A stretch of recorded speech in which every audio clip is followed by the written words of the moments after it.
कोई बात नहीं, बोले धन्यवाद, थैंक यू। राजा भैया प्लीज। ठीक है माननीय अध्यक्ष जी, बहुत बहुत धन्यवाद, आपने बोलने का मौका दिया, बहुत राजा धन्यवाद। भैया माननीय अध्यक्ष जी, बहुत बहुत आभार।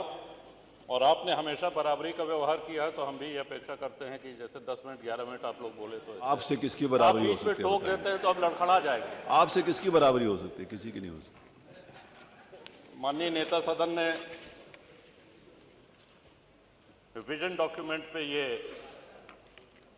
24 घंटे का ऐतिहासिक चर्चा करा करके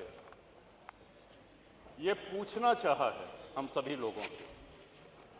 माननीय प्रधानमंत्री मोदी जी का एक सपना है कि 2047 में जब हमारा देश अपनी आज़ादी के 100 वर्ष पूरे कर रहा हो तो हमारा देश कैसा दिखना चाहिए, हमारा देश कैसा होना चाहिए, इस विषय में उत्तर प्रदेश विधानसभा के माननीय सदस्यों की क्या राय है, क्या सलाह है।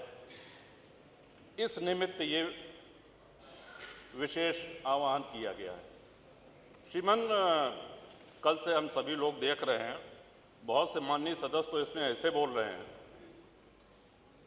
जैसे ये बजट पे बोल रहे हों या धन्यवाद प्रस्ताव के विरोध में बोल रहे हों। हम लोगों को अपनी राय देनी है, अपने सुझाव देने हैं। वो सुझाव यदि मानने लायक हुआ तो मानेंगे, नहीं मानने लायक हुआ कोई बात नहीं। इस तेजी से बदलती हुई दुनिया में नई तकनीकें आ रही हैं, उसमें हम कैसे आज विश्व के साथ खड़े रहें। आज हमको अपने अंदर सुधार क्या करना है, व्यवस्था में क्या परिवर्तन लाना है, कैसे हम विश्व के अग्रणी देशों में अपनी गिनती कराएं, कैसे हम विश्व गुरु बने जो कि पहले भारत था। इस विषय में सुझाव देने के बजाय लोगों की आवाज़ आती है कि साहब 47 की बात छोड़ दीजिए, 2027 में हम आ रहे हैं। अरे कहीं मोदी जी ने कहा है क्या कि 2047 में हम ही प्रधानमंत्री रहेंगे, या नेता सदन ने कहा है क्या कि 2047 में हम मुख्यमंत्री रहेंगे? पार्टी और नेता आएगी जाएंगी, राष्ट्र का एक दृष्टिकोण होना चाहिए, एक लंबी लॉन्ग टर्म प्लानिंग होनी चाहिए ताकि हमारे देश की उन्नति हो सके और हम एक विश्व के अग्रणी राष्ट्र में अपनी गिनती करा सके। इसलिए ये सदन श्रीमन, आज हमारे देश के सामने सबसे बड़ा खतरा जो बाहर से भी है और अंदर से भी है वो है आतंकवाद का। आतंकवाद इतना नित्य प्रयोग किया जाने वाला शब्द है कि हम इसको हल्के में लेने लगे। कल्पना करें, अमरनाथ जी दर्शन करने यदि कोई भक्त जाता है, बड़ी संख्या में लोग जाते हैं, 80,000 सैन्य बल लगते हैं सुरक्षा देने के लिए।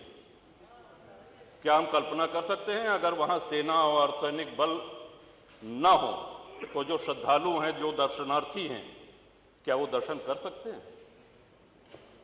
उनके साथ आतंकवादी क्या व्यवहार करेंगे, और जो व्यवहार करेंगे क्या जाति पूछकर करेंगे? अभी हाल में पुलवामा हुआ है, आप सभी लोगों ने देखा है, हम सभी लोग इसके गवाह हैं।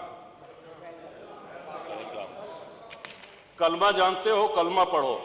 कलमा नहीं पढ़ पाए, वस्त्र उतार करके, लिंग देख करके ये निर्धारित किया गया कि ये हिंदू है, और हिंदू देख करके मारा गया। वहां किसी ने जाति नहीं पूछी। किसी भी चीज का बंटवारा हो, चाहे वो घर का हो, संपत्ति का हो, व्यापार का हो, अगर आप बांटेंगे तो उसको कमजोर करेंगे। श्रीमान, भारत सबसे बड़ा विश्व का आबादी वाला देश है, सबसे बड़ा लोकतंत्र है, और इसका बहुत बड़ा श्रेय इसमें जाता है कि बहुसंख्यक हिंदू समाज यहां रहता है।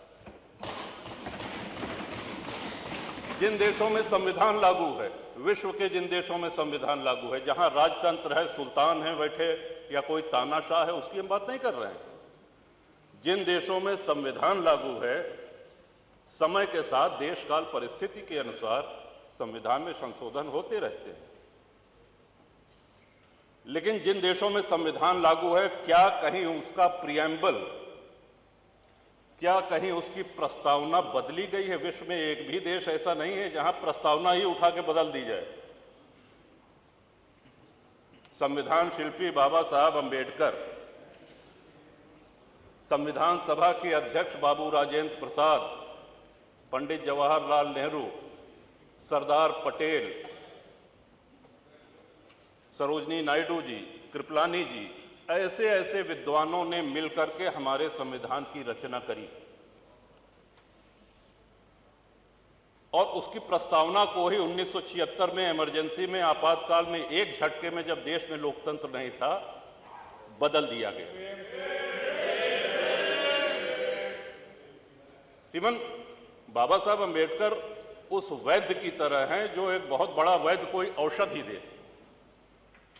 अब आप पहुंच जाइए बीच में कि नहीं साहब इनसे बड़े तो हम वैद्य हैं, इन्होंने क्या कहा, ये गर्म पानी के साथ लेना है, गर्म नहीं ठंडे दूध के साथ लो।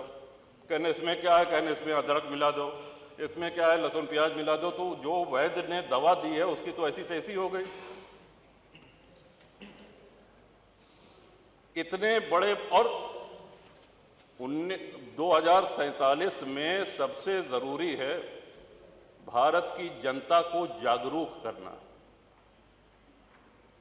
लोकतंत्र के साथ जब भी कुठाराघात होता है, जब भी उपहास होता है लोकतंत्र का, जनता को बोलना पड़ेगा, बोलना पड़ता है। नेता कितना भी मजबूत हो, राष्ट्र कितना भी मजबूत हो, लेकिन राष्ट्रवासी वो जागरूक हों, मुखर हों। और इसके पीछे शिक्षा प्रणाली एक बहुत बड़ा कारण है। मैकाले की शिक्षा प्रणाली ने हमको हीन भावना सिखा दी है।